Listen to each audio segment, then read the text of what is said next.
Mining potash for hours, thousands of feet underground, is sometimes thought of as a dangerous job, but new technology is changing that perception. Janella Hamilton reports from the Nutrien Quarry potash mine. For generations, mining potash deep beneath the earth has been seen as a perilous, unforgiving profession.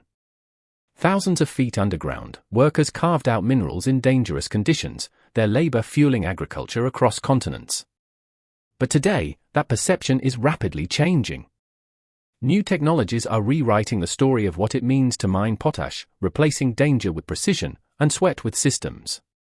From the Nutrien Quarry potash mine, Janella Hamilton reports on how innovation is not just making mining safer, it's reshaping the very identity of the industry.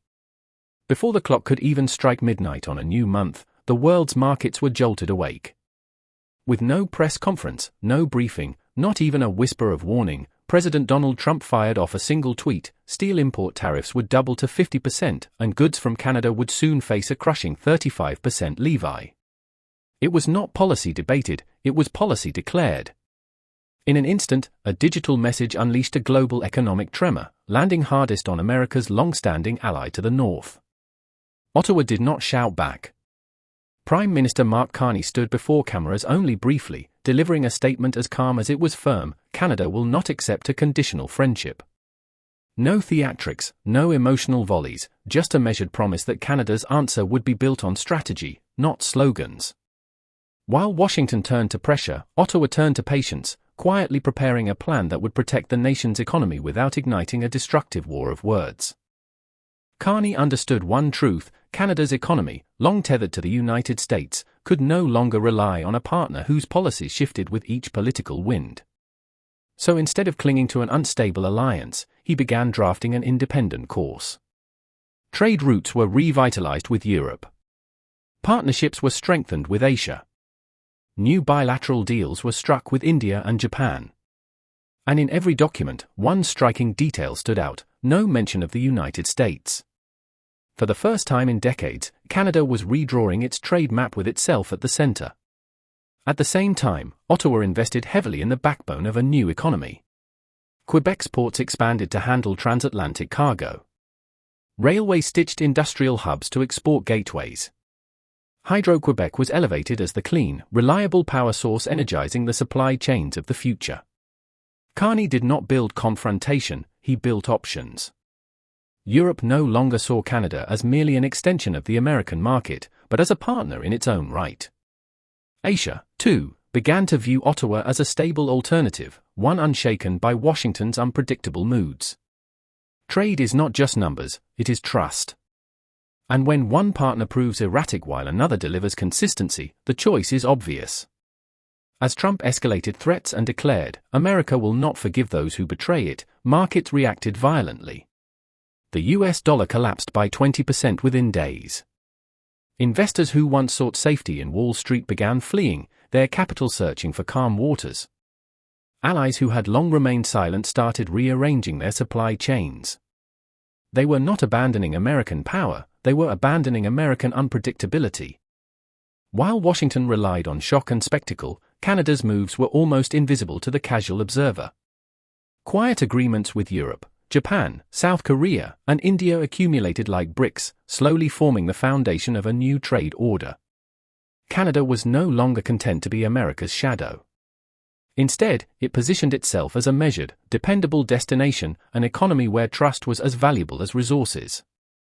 In this silent architecture of strategy, Carney laid the groundwork for stability in a world desperate for it. Global capital follows one rule: it goes where stability lives. And as volatility consumed the United States, that capital began to flow north. Canada became a hub for clean energy investment, infrastructure development, and sustainable finance. Tech giants, once anchored in Silicon Valley, quietly opened new offices in Toronto and Vancouver, hedging against the political storms brewing at home. Sovereign wealth funds from Norway, Singapore, and the UAE redirected billions into Canadian clean tech ventures. For the first time in 2 decades, Canada surpassed the US in renewable energy investment. Carney's strategy was not avoidance, it was patience as power. While Washington's rapid tariffs created chaos, Ottawa's silence bought time. Behind the scenes, Canada rebuilt supply chains, localized steel and aluminum production, and secured access to Asian and European markets. Each quiet step strengthened internal resilience and reduced dependence on its southern neighbor. Carney understood a crucial truth: when you have built enough strength at home, you do not need to shout. Silence itself becomes leverage. For Carney, policy is not a weapon for political theater, it is architecture. Each decision is a brick, each strategy a pillar, each agreement a beam. He is not trying to win the news cycle, he is designing a structure that will last decades. While other leaders chase applause with dramatic announcements, Ottawa quietly builds frameworks resilient to global shocks.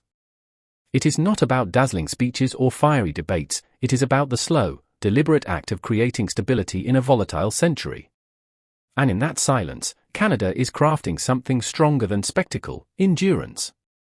In the end, the world's greatest currency is not the dollar, the euro, or even gold, it is trust. And trust is exactly what Canada is exporting at scale. Nations scarred by sudden policy reversals elsewhere are finding a partner in Ottawa that values reliability above all.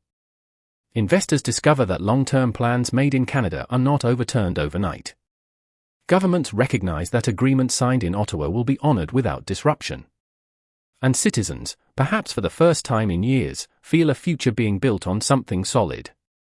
The lesson is clear: in an age of noise and chaos, the quiet power of trust may be the most revolutionary force of all. And so, as Washington remains tangled in its own crises, the world is beginning to look north. Investors, governments, and corporations are discovering in Canada what they once sought in America: predictability, trust, and long-term vision. Carney does not rally crowds with slogans, he rebuilds nations with architecture. His policies are not quick fixes but structures designed to withstand storms. In an era where a single tweet can rattle global markets, Canada is emerging as the quiet North Star, guiding the future not with volume, but with certainty.